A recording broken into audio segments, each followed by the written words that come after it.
ఇప్పుడు తెలంగాణ వచ్చిన తర్వాత మీరు ఉద్యమకారులు, ఆమెకి ఎప్పుడైతే కష్టాలు వస్తాయో అప్పుడు జాగృతి గుర్తొస్తుంటారు. ఈమె ఎవరిని గెలిపించింది కాదు, ఎవరికి టికెట్ ఇప్పించింది కాదు. ఆ జాగృతి అనే కన్ను కేసీఆర్ మొదటి నుంచే పొడిచినప్పుడు సర్పంచ్ రెఫరెన్స్ రాస్తే నడుస్తుంది కానీ కవితక్క రెఫరెన్స్ నడవదు అనే పరిస్థితికి వచ్చింది.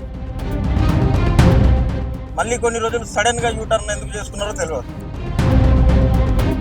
ఒక్కొక్క నాయకుడు 100 మంది కార్యకర్తలు సమానమని చెప్పిన,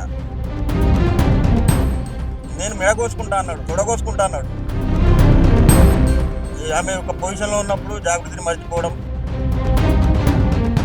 వాళ్ళని తీసుకొచ్చి నేను కవితక్క ఇంటి ముందు నిల్చున్న పెడితే ముందుగా బయటకు పంపించారు. అడిగి హార్ట్ అటాక్తో చచ్చిపోయాడు. తానా అంటే తందానా అనే వాళ్ళనే పెడతారు తప్ప.